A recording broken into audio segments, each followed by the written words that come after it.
de Atos, capítulo 4.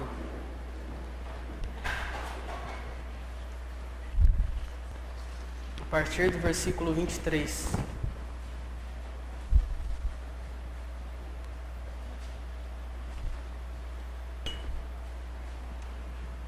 Atos 4, de 23 a 31.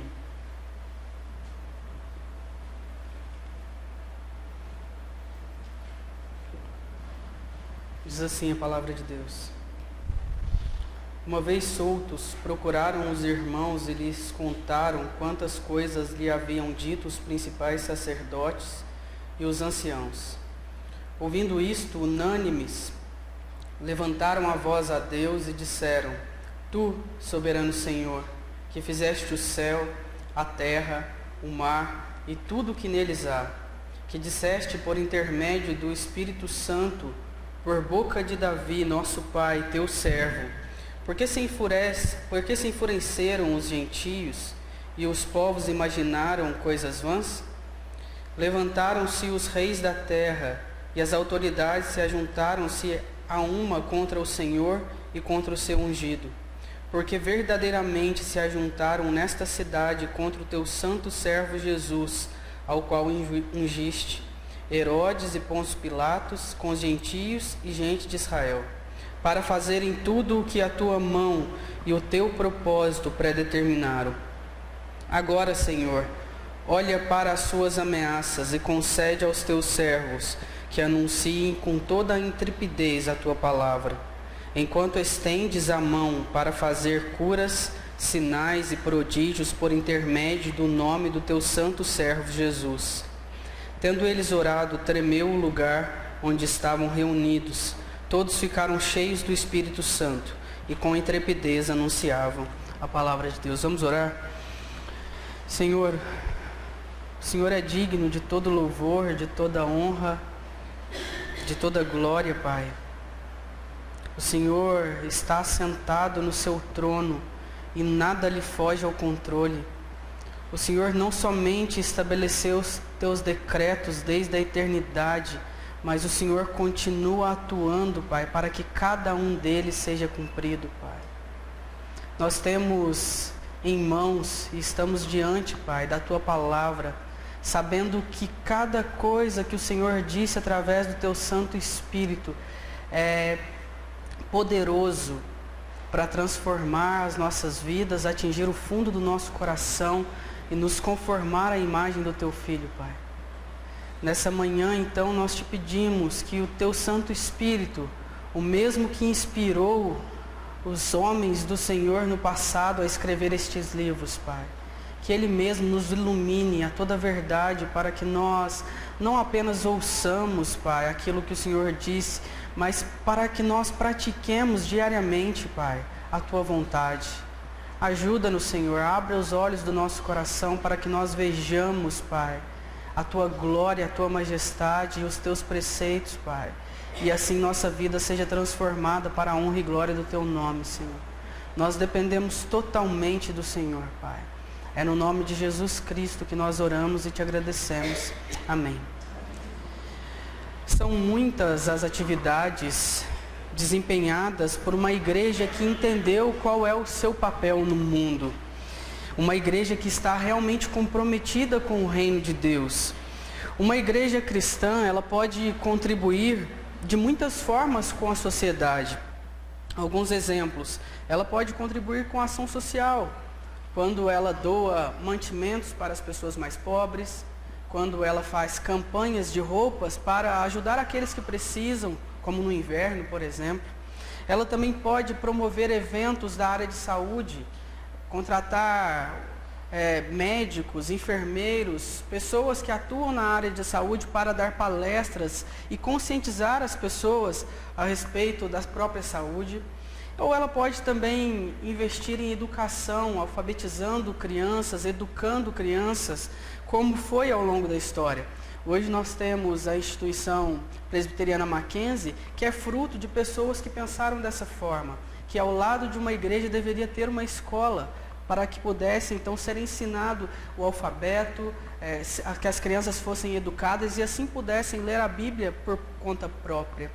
Mas eu gostaria de refletir com vocês sobre qual é a verdadeira identidade de uma igreja que se diz cristã. Ela pode, de muitas maneiras, se envolver na sociedade, mas será que é isso a que ela se resume?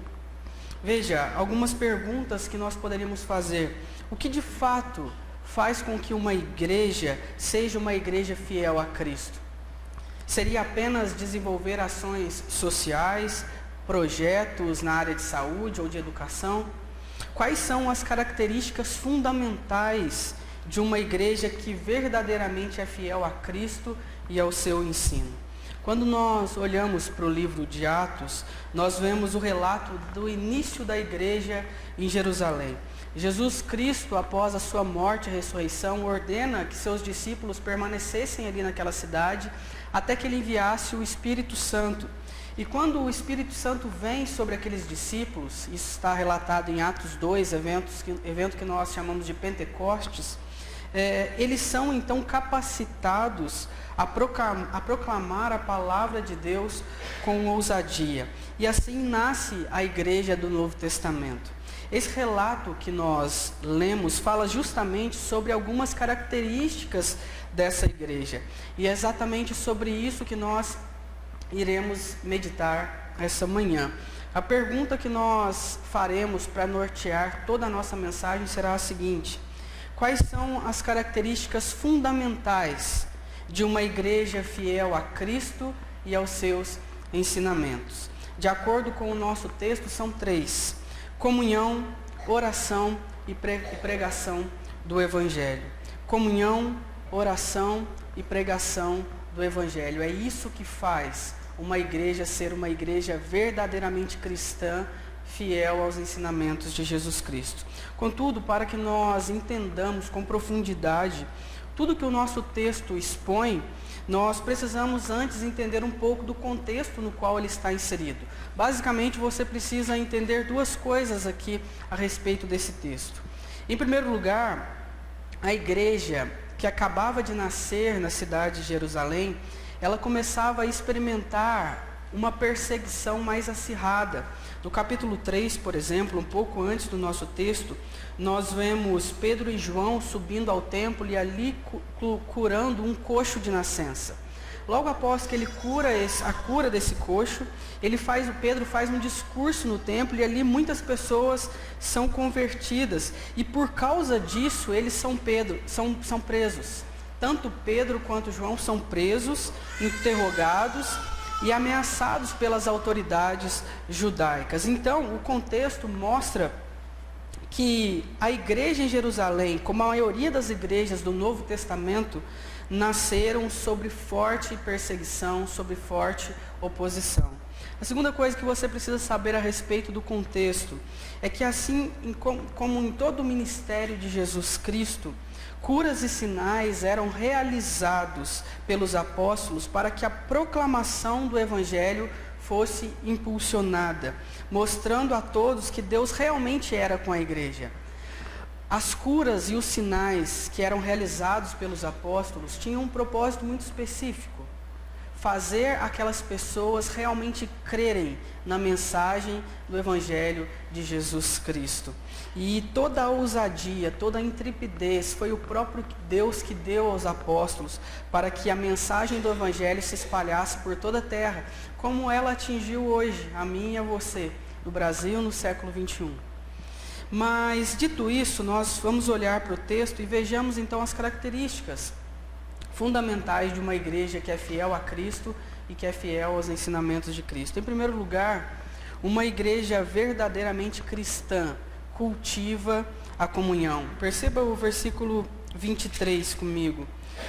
Uma vez soltos, procuraram os irmãos e lhes contaram quantas coisas lhe haviam dito os principais sacerdotes e os anciãos. Percebam que Pedro e João, após serem soltos então daquela prisão, daquele interrogatório, após sofrerem ameaças, a primeira coisa que eles fazem é procurar os outros discípulos e compartilhar o que havia acontecido. Ou seja, eles contaram sobre o julgamento que eles sofreram, eles contaram sobre as perguntas que lhes foram feitas pelas autoridades judaicas. Eles contaram como tudo aquilo se desenrolou, como Deus agiu poderosamente ali naquele julgamento deles. Ou seja, ele compartilhou com os outros irmãos, eles compartilharam com os outros irmãos aquilo que eles haviam acabado de experimentar. Note que eles viam, e aqueles irmãos viam a perseguição de Pedro e de João como uma perseguição a eles mesmos. Tudo o que acontecia na igreja primitiva acontecia em unidade. Se alguém era perseguido, toda a igreja era perseguida. Se Pedro e João sofriam por causa de pregar a Cristo, eles sabiam que eles também sofreriam pelos mesmos motivos. Então, havia uma comunhão, havia uma unidade. Se você reparar um pouco à frente do nosso texto, no versículo 32, o relato diz o seguinte: da multidão dos que creram, era um o coração e a alma. Então é evidente que havia na igreja primitiva, naquela igreja que nascia em Jerusalém, comunhão e unidade. Cada um se importava com o seu próximo. Eles não viviam de forma solitária, eles não viviam um cristianismo individualista. Não, eles compartilhavam todas as coisas. A Bíblia relata que eles compartilhavam até os próprios bens, para que a igreja pudesse ser mantida. Eles viviam em unidade, eles viviam em comunhão, havia ali um forte senso de união e de companheirismo. E por que isso é importante para mim e importante para você? Porque isso significa que eu e você, a igreja de Cristo hoje, somos chamados para vivenciar uma verdadeira experiência comunitária. E muitas vezes nós nos esquecemos disso. Muitas vezes nós fazemos da igreja o lugar no qual nós batemos o ponto da fé aos finais de semana e então nós voltamos para a nossa vida real durante a semana. Igreja não é um clube. Igreja não é apenas um lugar de encontro social. Igreja é um lugar no qual Deus, por meio da comunhão e dos relacionamentos, nos molda para sermos mais parecidos com Jesus Cristo.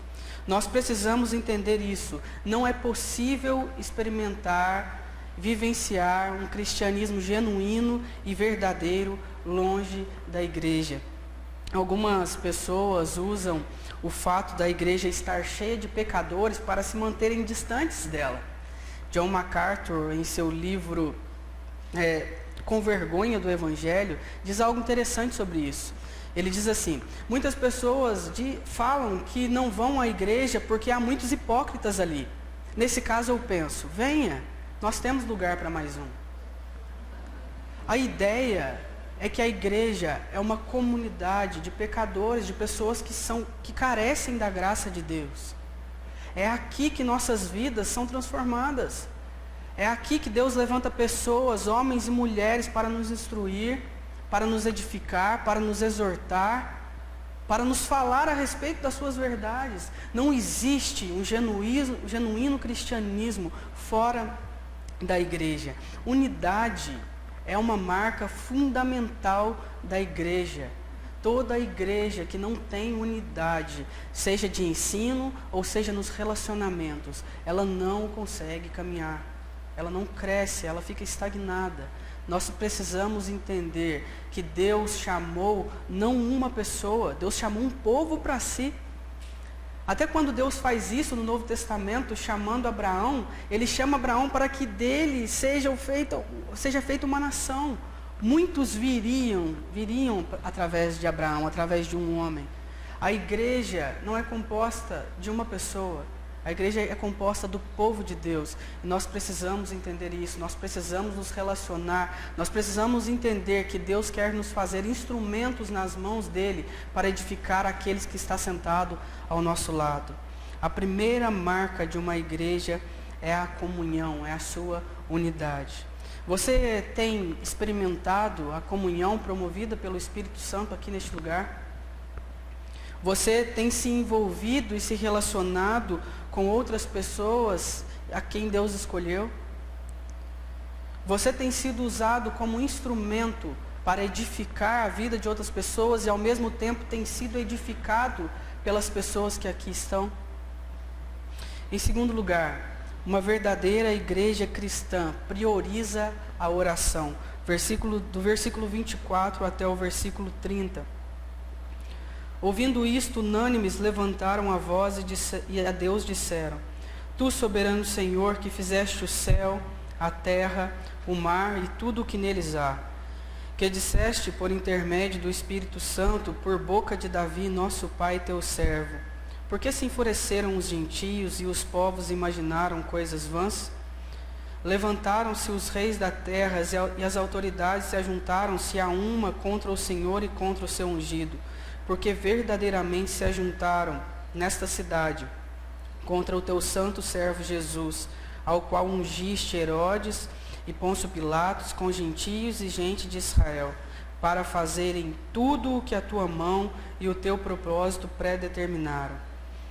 Nessa primeira parte aqui, nós vemos que a igreja, assim que ela ouve o relato do que havia acontecido com Pedro e com João, ela imediatamente se coloca em oração diante do Senhor. O advérbio usado aqui no versículo 24, unânimes, na língua grega indica mais ou menos o seguinte, significa mais ou menos o seguinte: com uma somente.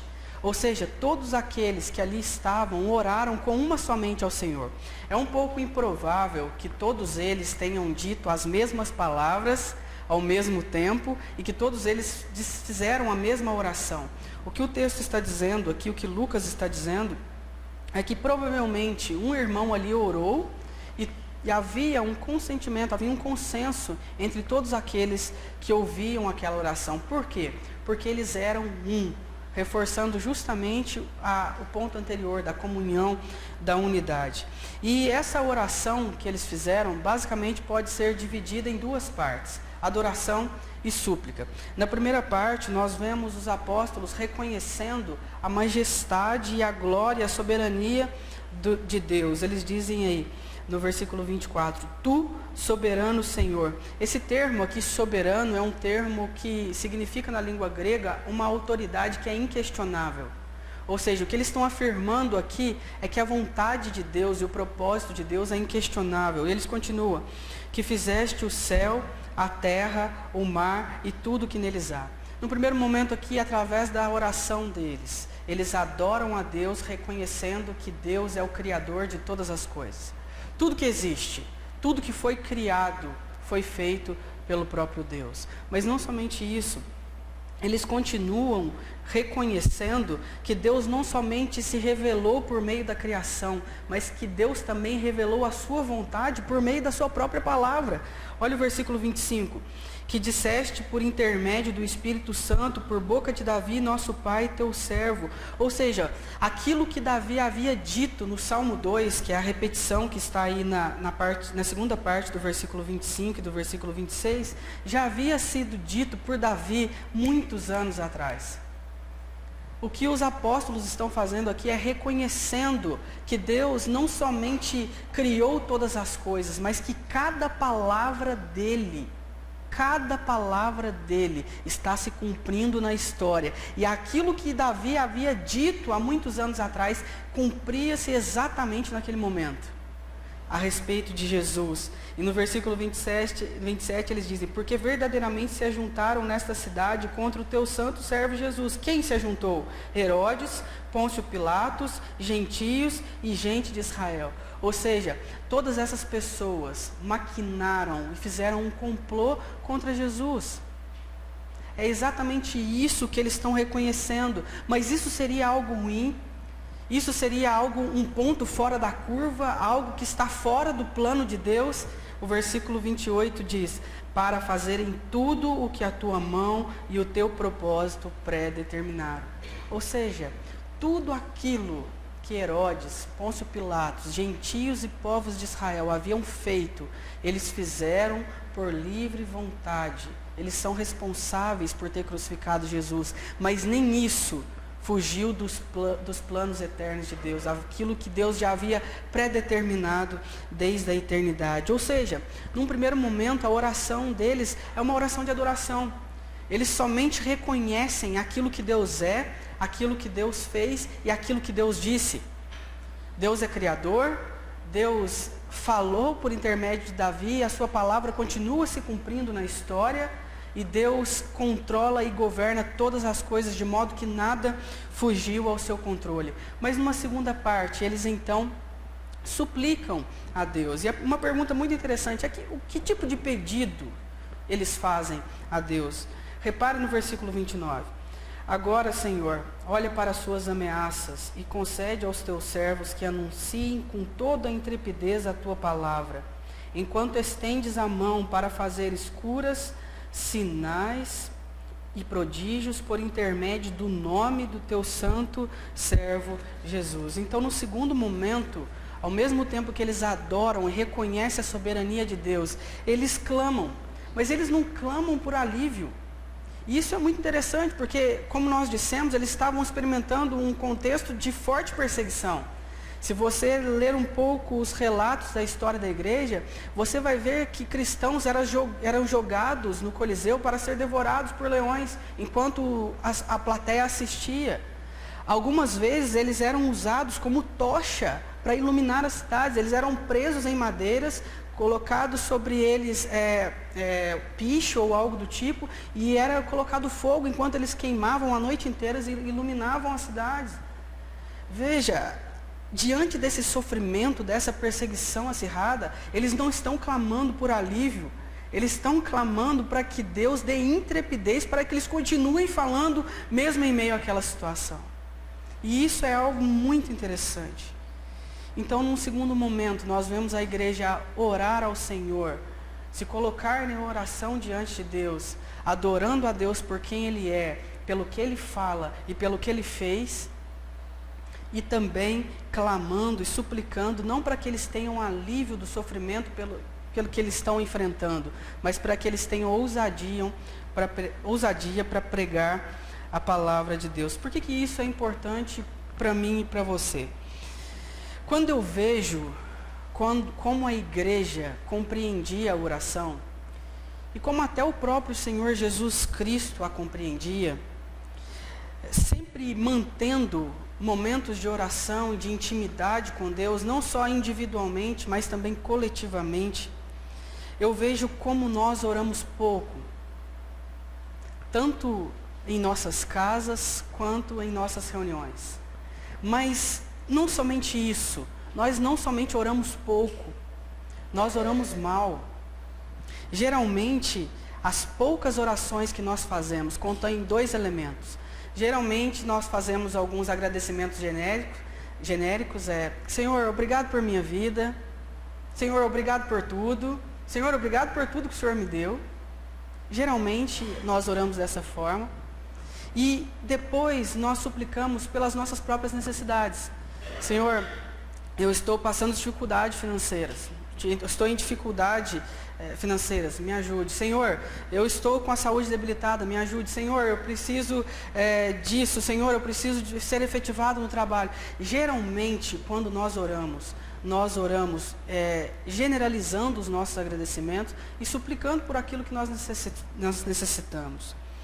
Veja, não me entenda mal, eu não estou dizendo que agradecer e suplicar seja algo errado. Você deve fazê-lo. Você deve agradecer a Deus por tudo que o Senhor Deus te dá e por tudo aquilo que Ele já fez por você. E você deve continuar pedindo por aquilo que você pensa ser a sua necessidade. Mas essa não deveria ser a nossa principal motivação quando nós oramos.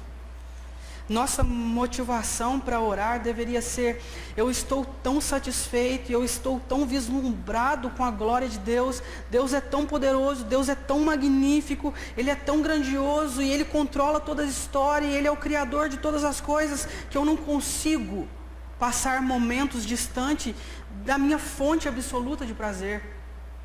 Eu não consigo passar sequer um dia sem reconhecer a grandeza de Deus que foi escancarada em Jesus Cristo. Essa deveria ser a nossa motivação. Nós deveríamos orar porque nós estamos tão satisfeitos em Deus pelo que Ele é e pelo que Ele fez em Jesus Cristo, que orar seja o nosso maior prazer.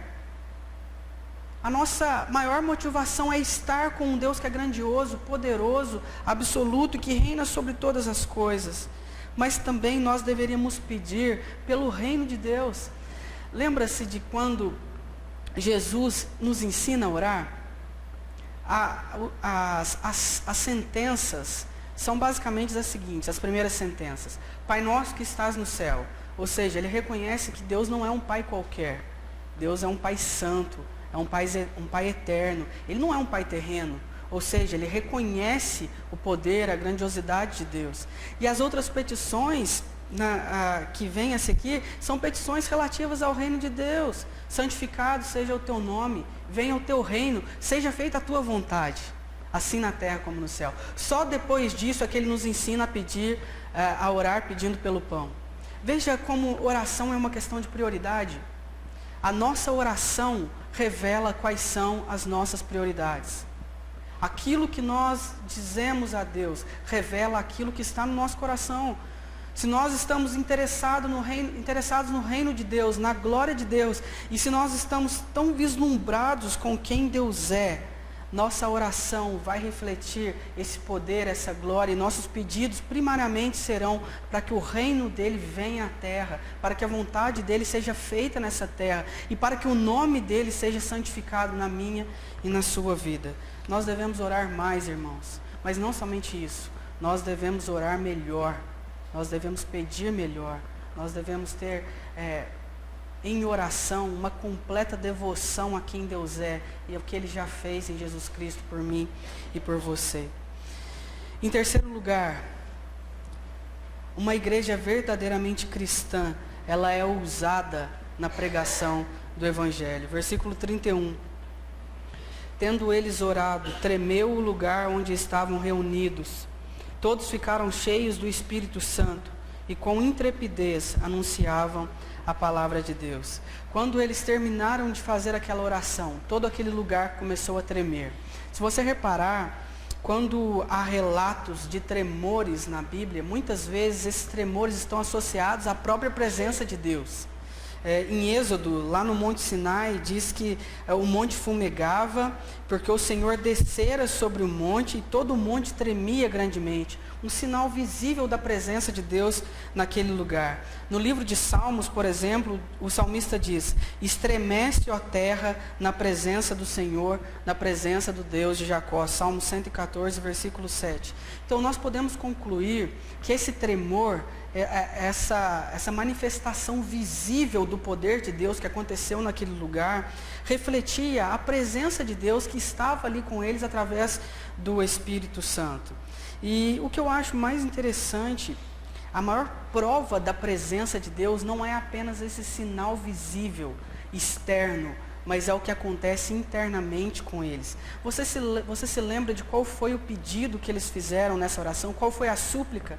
Eles disseram o seguinte: concede a nós ousadia e intrepidez para pregar a palavra, o Evangelho de Jesus Cristo. E o nosso texto relata que todos eles ficaram cheios do Espírito Santo e com intrepidez anunciavam a palavra de Deus. Ou seja, aquilo que eles haviam pedido é aquilo que realmente acontece. Há uma manifestação sobrenatural do Espírito Santo na vida deles, e mesmo em meio àquela perseguição horrenda, eles continuam anunciando a mensagem de Jesus Cristo. Se você reparar a consequência disso, aí no capítulo 5, no versículo 14, diz o seguinte: e crescia mais e mais a multidão de crentes, tanto homens como mulheres agregados ao Senhor. Ou seja, o fato deles anunciarem a mensagem de Deus, deles pregarem o Evangelho com intrepidez, isso promovia a salvação e a conversão de muitas pessoas, e a igreja crescia no poder do Espírito de Deus. Por que isso é importante para mim e para você? Porque nada é mais importante e fundamental do que a proclamação do Evangelho de Jesus Cristo. Paulo diz na carta aos Romanos que o Evangelho é justiça de Deus, a justiça que foi colocada sobre nós, a justiça perfeita de Jesus Cristo, mas que o Evangelho também é poder de Deus para salvar. É através do Evangelho, da proclamação da palavra de Deus, que vidas são salvas. Esse é o modo ordinário pelo qual Deus salva pessoas, através da pregação do Evangelho. Então, a minha prioridade e a sua prioridade não pode ser outra a não ser falar de Cristo e daquilo que Cristo fez na cruz do Calvário. A grande verdade é que, por vezes, eu e você somos acomodados. Nosso cristianismo talvez tenha se tornado algo tão comum, algo tão corriqueiro, que nós nem ao menos sequer percebemos a necessidade e a urgência de se pregar o Evangelho às pessoas que estão à nossa volta. Andrew Murray é um pastor da África do Sul. Ele disse certa vez: há pouco entusiasmo pelo reino de Deus, porque há pouco entusiasmo pelo rei. Há pouco entusiasmo pelo reino de Deus, porque há pouco entusiasmo pelo rei. Talvez seja esse o nosso problema. Talvez nós não estejamos falando da grandeza e da glória de Cristo, porque nós mesmos não estamos percebendo a grandeza e a glória de Cristo. Talvez nós não comunicamos o Evangelho àqueles que estão à nossa volta, porque nós mesmos não estamos satisfeitos e maravilhados com aquilo que Jesus fez por nós na cruz do Calvário. Talvez o nosso entusiasmo pelo Rei esteja tão baixo e seja tão pouco, que nós não temos entusiasmo algum para falar sobre o reino de Deus na terra. Por isso nós falamos pouco, ou muitas vezes nem falamos a respeito do Evangelho de Jesus. Mas, segundo o relato de Atos, não há nada mais importante que a pregação e a comunicação do Evangelho. Já concluindo, quando nós olhamos para Jesus Cristo, nós vemos essas três coisas. Jesus Cristo, no momento em que Ele esteve aqui na terra, durante os 3 anos que Ele passou aqui, Ele experimentou verdadeira comunhão. Lembre-se que Ele chamou homens para andar com Ele. Lembre-se que Ele fez discípulos, que Ele a todo momento estava rodeado de pessoas e da multidão, em comunhão, curando, pregando a palavra de Deus. Lembre-se também que Ele tinha uma vida contínua de oração. Você vai ver relatos de Jesus se separando por determinados momentos para estar em oração com o Pai, em intimidade com o Pai. Mas não somente isso, nós vemos também que Jesus constantemente proclamava a mensagem do reino. Essas são as 3 marcas de uma igreja que verdadeiramente é fiel a Cristo e aos seus ensinos. Ela tem comunhão, ela tem uma vida de oração, não só coletivamente, mas individualmente. E ela prega a palavra de Deus, tanto na igreja quanto no trabalho, em casa, na família, nos relacionamentos. São pessoas que entenderam que essas 3 coisas são características fundamentais de todo cristão: relacionamento com o meu próximo, vida de oração e proclamação do Evangelho de Deus. O meu desejo é que Deus nos conscientize disso e que a cada dia Ele nos faça mais parecidos com Jesus Cristo. E que não somente nós, mas que a nossa igreja aqui no Campo Belo viva uma experiência comunitária verdadeira, genuína, que a gente cresça em comunhão uns com os outros, que a gente tenha relacionamentos profundos aqui na nossa igreja. E que nós também tenhamos uma vida de oração na nossa casa e aqui. E que, acima de tudo, nós proclamemos a palavra de Deus, a única que é poderosa para salvar pecadores, a única que é poderosa para redimir as pessoas, a única que é suficiente para mim e para você e para todos aqueles que carecem da graça de Deus. Vamos orar?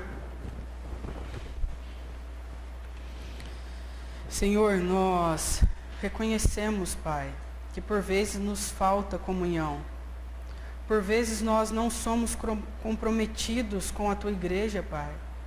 Por vezes, ao invés de nos aproximarmos das pessoas que aqui estão, nós nos afastamos dela, Pai. Por inúmeros motivos, Senhor. Às vezes porque nós temos medo de nos machucar. Às vezes porque nós não queremos nos expor às nossas fraquezas e os nossos pecados. Às vezes porque nós somos orgulhosos, egoístas, Pai.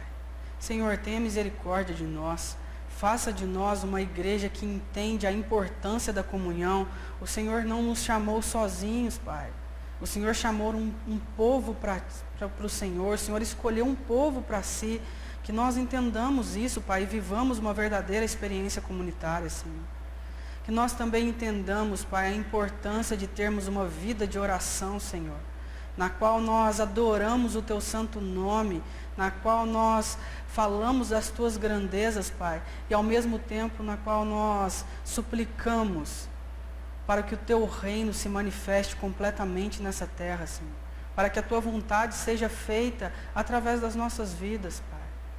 E também, Pai, ensina-nos a proclamar a mensagem do Evangelho, quer seja oportuno, quer não, Senhor. Que a nossa vida e as nossas palavras testifiquem da graça do Teu Filho Jesus Cristo, Pai. Que nós testemunhemos com a nossa vida, mas também com a nossa voz, Pai.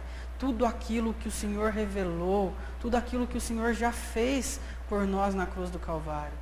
Não permitas, Pai, que nós sejamos individualistas, que nós sejamos fracos na oração, que nós sejamos omissos na pregação do Teu Evangelho, Pai. Faz de nós uma verdadeira igreja, Pai. Que nós experimentemos uma comunhão, uma vida de oração e a proclamação do Teu Evangelho verdadeiramente, Pai.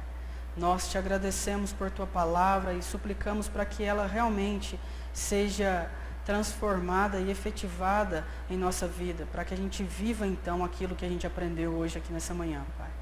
É no nome do Teu Filho Jesus que nós oramos e Te agradecemos. Amém.